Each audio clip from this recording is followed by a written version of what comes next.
Amy, welcome to the podcast. Hello. Thanks for joining me. Yeah, thanks for having me. I'm pretty excited about this podcast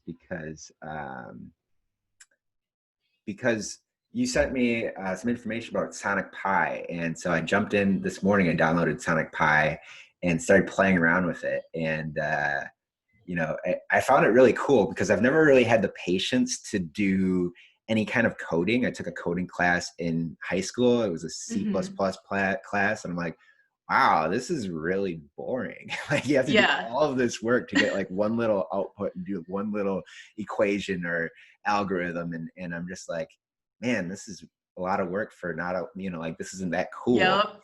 Um, but I'm really into music. You can see I got a guitar behind me. I like playing around with music.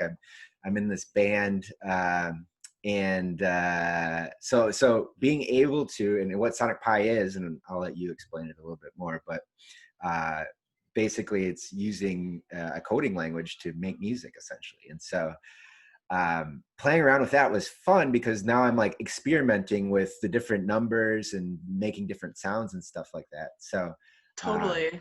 so thanks for putting that on my radar, and I'm really excited to dig into it. So, uh, Yeah, how, absolutely. tell me how did you come across Sonic Pi, and what has it done for you?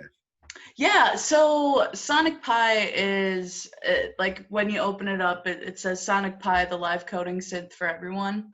And I think it really is for everyone because of what you just said. You know, you get instant feedback. As soon as you type stuff in and run it, you hear it back right away, which is pretty cool. I found I stumbled across Sonic Pi last fall when I had just started working as an AV engineer at MSOE and found out that I was actually going to have to start doing some of the symbol-based coding for configuring like audio-visual equipment in classrooms and stuff. Sorry, did Um, you say symbol based or Symbol, yeah. symbol? So Okay. it's not you don't like type the language. It's not like Sonic Pi or like other coding languages. It's all, I guess, I don't know, I probably don't need to define symbol based coding, Okay. but but yeah, so it's for room configurations and stuff like that. That's what I had to start getting into, but without a background on how coding works at all, or like the structures of that, I wasn't sure where to start other than uh, just like resources through the specific things that I had to learn. Um, and like you mentioned, I had a very similar experience with that language as you did with C++, where it was like, wow, this is boring, and it takes me all day to find out that the code that I'm running that turns one light on doesn't do, it doesn't work.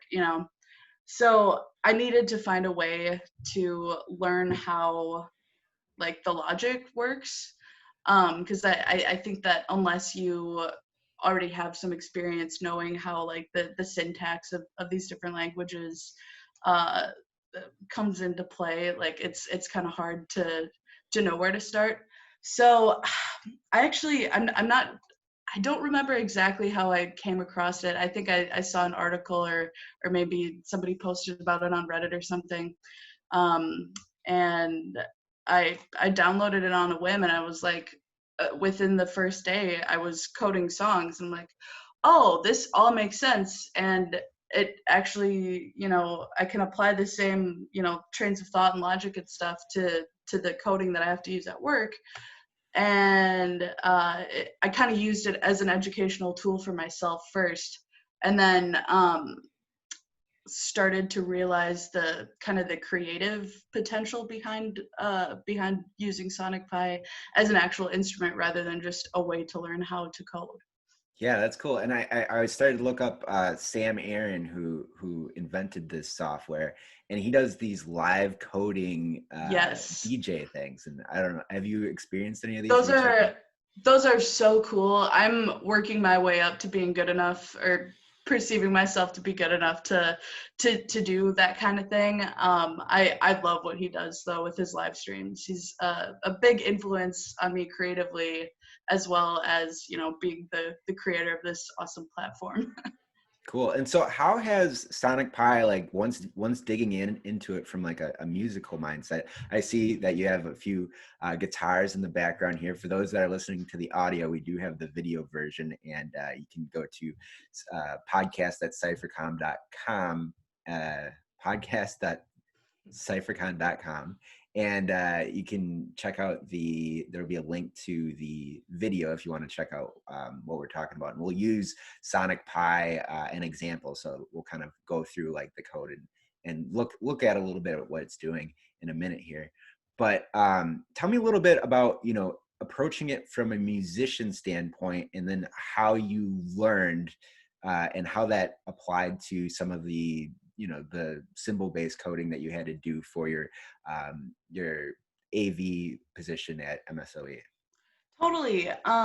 So, man, I I have a background as like a DIY musician, playing in lots of, you know, small punk bands, tiny venues, house shows, stuff like that.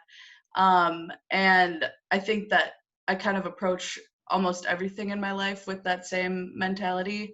Um, That hacker mentality. exactly. It kind of, I was thinking about that this morning, how I'm like, do I consider myself a hacker? Maybe, I don't know. But then, you know, like the DIY music culture has, you know, the same approach as Right. like the maker culture and the hacker culture and all of that. And it's like, are we just hacking the music industry in DIY? You know, is that that's kind of a way of looking at it. Yeah. Well, I totally look at, you know, hacking as like a way to creatively solve problems, right? It's like, Totally. okay, so I want this goal, like how do I get there? You know, you try the front door, the back door, the side door, the window, and you eventually get there through this creative process, you know. And some people have like, no, I have to take this route, and that's the only way that I can go. And hackers are like, no, we're trying everything. Right. Totally. Yeah, and So that's awesome. And I think that totally like plays into kind of the experiences that I've had in DIY. But yeah, as a musician approaching Sonic Pi, I guess kind of another reason I was interested in it was because I was trying to get into, you know, drum machines and more synth based music and stuff like that. Um, and you know, a big reason why Sonic Pi came before I started diving into like, you know, modular synths or different kinds of drum machines, or even different like production platforms. Sonic Pi is free, and uh, modular synths are extremely expensive, and drum machines are very expensive.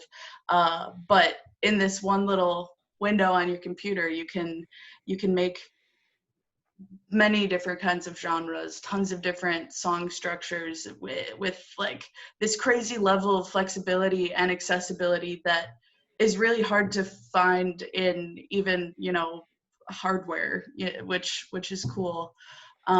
So I think the fact that it, you know, was free was a huge reason why I was able to start making music with it right away, and see how much creative potential exists on that platform. Um, so I mean, other than like accessibility, the way it kind of changed the way that I approached writing songs when I write songs in Sonic Pi.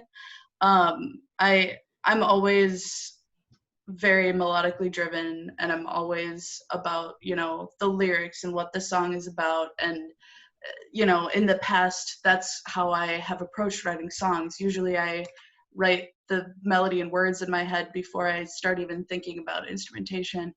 But on this platform, it kind of it forced me to think more about like the layers of sound and the like the synthesis. And I mean, Sure. I learned the word synthesis from from learning about Sonic Pi, you know, and it kind of opened my mind to the fact that any sound that you make is you are able to completely specify all of the parameters. And while it can be, you know, a little bit more slow moving, it's I think that it's working with Sonic Pi has kind of shifted my creative focus a little bit away from how I used to approach songwriting, and pushed it much further down more of a sound designer route. Sure. So you're looking more at like the structure of the sounds themselves versus, you know, the having a melody, having some lyrics, and having a Mm-hmm. tune in your head that you're um, putting out there. Yeah, and like kind of how can you construct like this soundscape, and what is a soundscape, and like Mm. what is it kind of allows you to expand the scope of your music from just the song that you're listening to, and what your song is about and what you're talking about. And it allows you to kind of expand things into a whole world of what the sounds that you're making can be. Sure. And one of the things that got me excited about it is right now I'm working on this project. It's like a VR project where it's kind of like Mm, a meditation type thing. And I wanted to have some kind of ambient music in the background. And one of my friends nice. has a synth, so I was like, oh, maybe I'll get my buddy to let me use a synth to make some weird sounds and stuff. And Yeah. and and then I saw this. I'm like, oh, I could use this. Like, Yep, I'm gonna use exactly. this to make these crazy weird sounds as we're like doing this like VR meditation thing. Oh, that's so cool. So yeah, so I was getting really excited about it. I'm like, oh, this is gonna be great. Cause like you said, synths and drum kits and like, you know, these drum machines and all this stuff are super expensive. And this is a Yeah, free program and it's pretty simple to use. And there's like, I like the tutorial. They kind of take you through same. like, this is, you know, play around with these things, play around with this. And then you kind of get a sense for what different things do. And then also, I like the elements that you can kind of get a sense for what different elements bring into the space and like what kind of feel these different sounds have, you know, Totally, and totally. and so I like that a lot. So I totally I know what you're talking about. So Mm-hmm. cool. Well, should we so you sent me, so we were trying just before this, we were trying to figure out if we could play it, you know, we're doing this through Zoom. And so we you sent me some code for something that you made, and I'm able to play it through my computer and it picks up on my mic and it sounds decent enough so that we can kind of give you guys a sense of what this sounds like live. So I'm gonna just go ahead and share my screen and pull up the code. Um, all right, so here's the code that you sent me. And so this is Sonic Pi. And for those of you, again, if you're listening and you want to see this, you can go and find this on YouTube if you go to the website and find the show notes. Um, so yeah, so this is Sonic Pi, and I'll just run through what you made, and then let's talk about it. How's that sound? That sounds great. All right, here we go.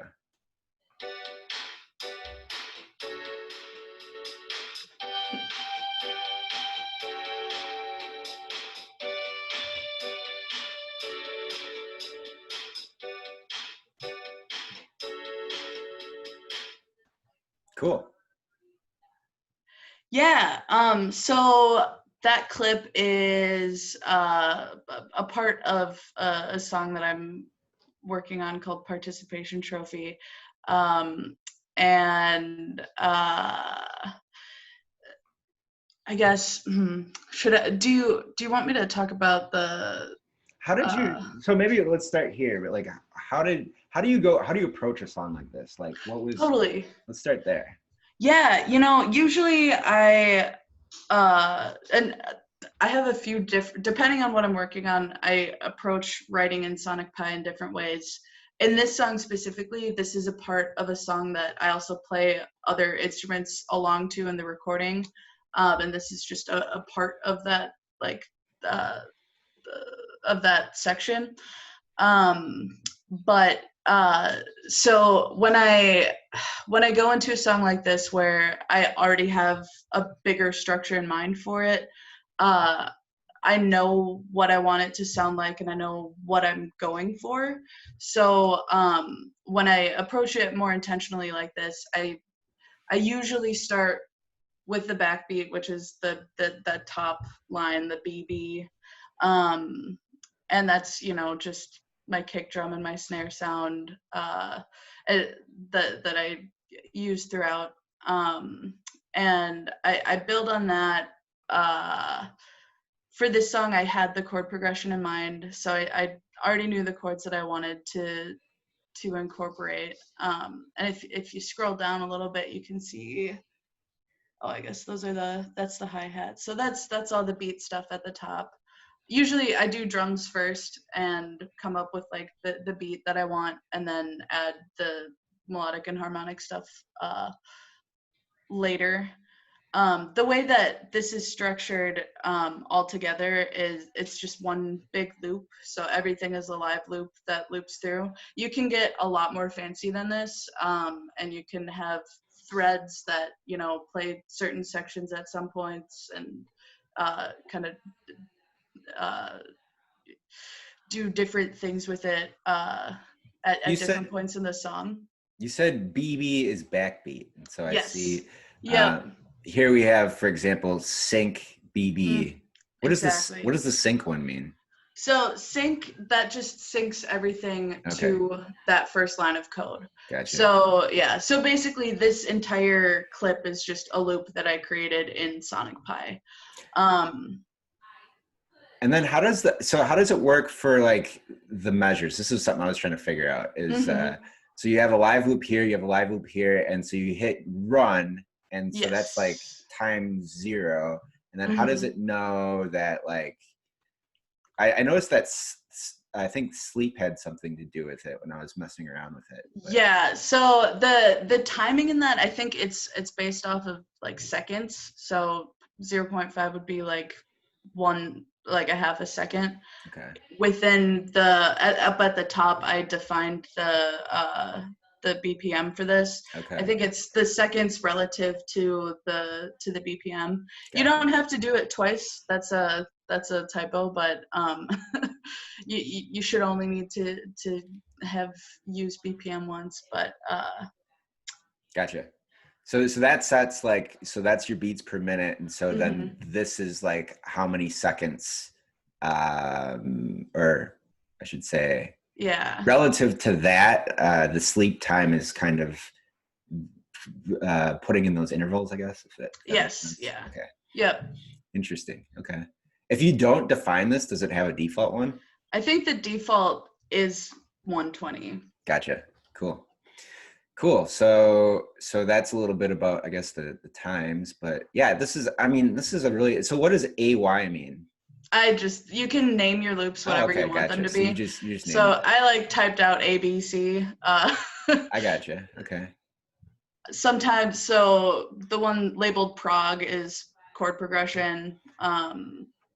The bow synth is that bow synth that you heard, little D. Is there a library in here of like all of the sounds that they have? Yes. If you go down in the lower left-hand corner where it says Lang, it gives down here. Synth FX and Lang all define everything that you need to know. Dang, there's a lot of stuff in here. Yeah. Lots of stuff. And I'm definitely still in the beginner's phase of it all. So there's so much logic in here that I think you can do a lot of really cool stuff with, that I'm still tapping into myself. Cool. And actually in examples you can see some pretty cool that they have examples of different levels of code. Gotcha. This is so cool. I love It this. is. And gosh, that example section makes it so easy to figure out, like, okay, like I get that that these words are defined as this in this language, but so what? What do you do with it? Um, I have been able to get unstuck from a lot of things in that example section. Cool. Cool. So if someone wanted to start doing this, is there any kind of tips that you would say about, how to jump in and do this? I know Yeah. I know for me, it was pretty simple to just start and go through the tutorial right here in the bottom Yep. is pretty great. And so I was just like, oh, this is kind of cool. And then it Totally. just tells you like right in here, like, here's what to Exactly. do. And, here's some, It's so well designed. It's so cool. Definitely go through the tutorial first. It has everything you need to know to get started and beyond. But once you do make your way through the tutorial, Me Hack It is actually there's a thing called Me Hack It, and some of the tutorials are embedded in this tutorial, but there's more on their website. Um, what's Me Hack It? I think it's a coding organization Oh, okay. that they just put together a bunch of really well designed training tools for this program. I think it's kind of geared towards a younger audience, but Gotcha. yeah, So that's a website that has some more tutorials on this. yeah, Gotcha. yep. Uh, and all of the resources, as well as a really cool community of educators, musicians, coders, hackers, anybody that uses Sonic Pi and loves it. There's a Discord group for it. At It's formatted a little bit weird. If you just send it to me, I'll put it in the show Yeah, notes. So then cool. if you want to find it, go to the website and you can find it in the show notes to find where that Discord server is.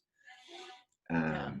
Cool. Awesome. So it's a pretty good community of folks in there helping each other out. Absolutely. Awesome. Totally. And literally anytime I like post about Sonic Pi or use it, or, I'm like, I put a new song out with this, you get like tons of people from around the world like that are so supportive, and it's really cool. Cool. Awesome. All right. Anything else you want to say about this? What does pan mean? Now I'm just like looking at this stuff because like I'm trying to figure Yeah, it out. And now that I have you on here, I'm like, tell me some totally. stuff. Pan is just like the left right Oh, sure. stereo stuff. Okay. So zero's in the middle, negative is left, and positive numbers are right. Okay. And mix, that's one that I just figured out. It's like kind of like the percentage that it actually mixes with the Yep, thing. exactly. It's kind of like volume. Yeah. What's release? Release is how long it takes for the sound to end, basically. So longer release, the sound is longer. Gotcha. And then sleep, when it says sleep 8, does that mean it's like 8 measures or something like that? It's like the seconds. Okay, the seconds. Yep. Gotcha. Huh. Cool. Well, yeah, anything else you want to say about this? Otherwise, I think I'll stop the share and we can dig into some other stuff. Sure, yeah. I mean, it's other than the fact that it's super fun, it's literally so easy to get started with. So if you're into music and you want to learn coding, or you're just into music, or you're a coder and you want to like experiment with making some different things with what you know, try it out because it's awesome. Sweet. Cool. And so you were going to you actually programmed a bunch of music that was going to be at CypherCon, right? Yes, I did. Um, yeah. So yeah, tell me a little bit about like because you were going to do a talk at CypherCon too, right?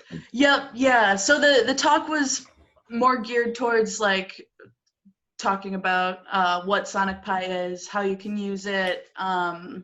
I think it's such a great educational tool, so I really hope that people that are educators, that are either music educators or computer science educators, find this and use it in their classes and stuff. Um, But yeah, so the talk was going to be more of a demonstration, kind of how we went through it today. And but the songs that I wrote for CypherCon, it's a collection of like 10 different songs that are more ambient. They're not released yet. Maybe we'll do it next year. Yeah. Yeah, I think we will. But yeah, so with those, I took a much less structured approach to the actual writing, which was so much fun. Because I'm not like that as a person. I'm a to-do list kind of person. But being able to approach the songwriting without having a clear idea of what I wanted the end product to sound like when I started. You know, you can go into the code and start typing things and then hear it and be like, okay, this is really cool, and I think this would sound cool with this. And then all of a sudden you've built this really cool like sonic landscape, you know? Awesome. Yeah, I can't wait to hear it next CypherCon. Oh Let's get yeah. that music out there. Hell yeah. So cool. And then I also just kind of I checked out your blog a little bit, and you have like a whole field guide for audio engineering and stuff like that. I'm like, oh, this is cool. This is something that I've been looking for because I'm doing this podcast. And Yeah. I'm slowly like getting a little better. I got this microphone. It's nothing fancy, but There you go. That's awesome. Awesome. little mic going on so that now my voice isn't as crappy as it was. But so tell me a little bit about the audio engineering stuff that you've been up to and kind of your journey there. Yeah, totally. So I'm an audio engineer and recording engineer. I went to school to do that. That's always been my passion. Has never been my full-time job, but has always been my passion. But I currently do work out of the Wire and Vice recording studio in Tosa. Okay. Which is just a beautiful place. Lots of really, really great Milwaukee music has been created there and beyond Milwaukee too. And I, before that, worked out of a studio called the Workshop, which is unfortunately no longer a studio, but it was such a great place. Now it's called Stillwave Recordings, and it's still awesome, but it's different people running it. And yeah, I mean, I love recording bands. I love recording any kind of music. That's actually kind of how I got into making music, was through needing something to record, Oh, sure. Yeah. Sure. Cool. Awesome. So you said like needing something, like you're like, okay, we have this song, we want to record it. How do I do that? Is that what you mean? Like that's how it came I out? mean, more so like when I was in college, you have free total access to, a super nice recording studio. But if you don't have any music to record, what are you doing? So part of the reason why I started getting into bands, it's kind of one of those things where part of the reason I got into playing in bands was so that I would have content to actually record, to learn how to record and to kind of hone it in a little bit. Okay. But then I also kind of got into recording so I could record my own music. Gotcha. Yeah, cool. Awesome. So it's like a chicken or the egg situation. It Exactly. was kind of like both at the same time. For sure. Like for I sure. want this and I want this. So. Yep. Okay, cool. And so I think before we started recording, you mentioned that you do like the audio engineering for a podcast. Mm-hmm. Yeah. What's the podcast? It's a podcast called Interning 101, with Emily White is the host. She's an awesome music and entertainment and like sports manager, who wrote a book by the same name, Interning 101, and did a great podcast about that. That podcast wrapped, but we're in pre-production for a podcast based on her new book, which is about how musicians can create or how musicians can collect all revenue streams and Okay. basically actually sustain themselves as Ah, musicians awesome. professionally. I'm gonna check Yeah, that out. That you sounds should cool. definitely. The That's book is already out, so if you want a link, I can send it to you. Yeah, please do. Please do. Yeah, That's one of my goals is to become a paid musician. So any that's tips on awesome. that? So that'd be Me too. great. Cool. And so in doing, and I'm asking this selfishly because I have a podcast and I edit it and record it and like do all the stuff for it. And Yeah. I've been doing things in Audacity. That's kind of like Hmm. I'll take this and then put it into Audacity and I'll add like, an intro. I got like an intro song, an outro song, stuff like that. How do you do the recording? What kind of technology do you use? Yeah, so I work completely remote. Mhm. Emily's in New York, so she Okay. does the physical recording. But we set her up with just the standard blue USB Yeti mic. And I think it depends on what she's actually recording because she's also like a not a professor but an instructor and uses like sometimes she'll use her talks or recordings from class and stuff like that and incorporate that into the podcast.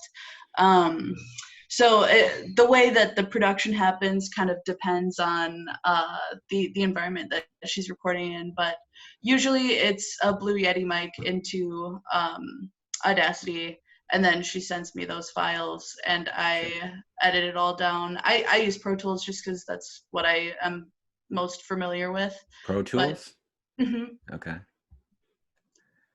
Yeah. yep, I Cool. like Pro Tools for like spoken word audio editing, and I like Ableton for music editing. So so does she have guests on the podcast or is it just her talking? Yep. Nope. She has guests. I can't. I actually am drawing a blank on the program that she uses to record the phone interviews, though. Okay. Yeah, I Yeah. just started doing the Zoom thing because I've been taking the videos and putting them up on YouTube too. Nice. Because, sometimes it's fun to show, like today we showed some of the, the code from Sonic Pi, which is, it's For sure. kind of cool to do some of that stuff.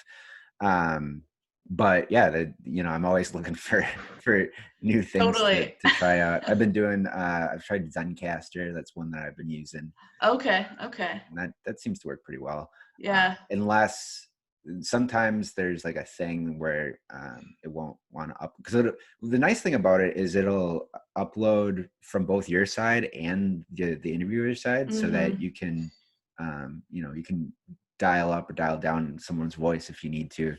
Totally. With Zoom it's all one, and I can apply Yep. compression and stuff to it, and it makes it's pretty good, but there's always room for improvement, right? So Yeah. I think we started with Zencaster and ended up having some of those upload issues. yeah, that would Yeah. happen. Yeah. Cool. Awesome. So what projects are you working on now? Where can people find your work?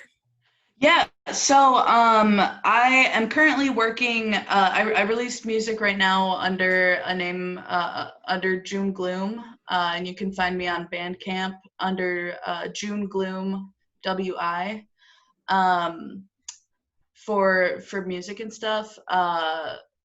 For recording and any kind of audio engineering and the field guide for the SoundMind audio zine. All of that can be found on my website, which is just Amy Up the Grove at just amyupthegrove.com. Cool. Awesome. And if people want to get in touch with you, are you like on Twitter or anything like that? Yep. Twitter, Instagram, Facebook, all just Amy Up the Grove. Amy Up the Grove. All right, cool.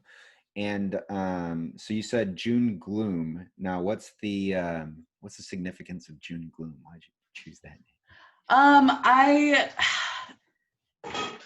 a long time ago, I went to California and I learned about the weather pattern called June Gloom, which is in June. It gets really gloomy on the West Coast. Mm.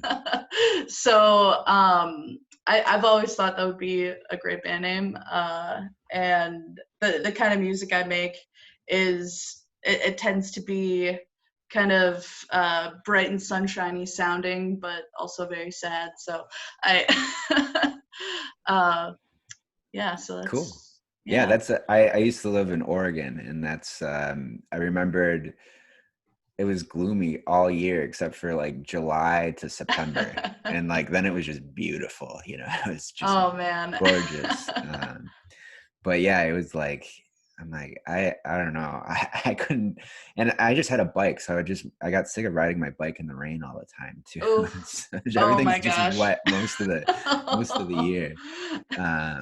But then it's just beautiful in the summertime. So Totally, totally. yeah. Cool. Awesome. Well, thank you so much for taking the time, Amy. Absolutely. Any last thoughts, any final wisdom you want to impart on our audience? Oh man, I get just keep trying cool things. Yeah, keep Make trying cool cool. stuff. Yeah, make cool stuff. All right, I love it. All right, awesome, Amy. Well, again, thank you so much for taking the time, You and bet. Thanks so much for having me. I look forward to listening to your music. Oh, thanks, you too. All right. Oh wait.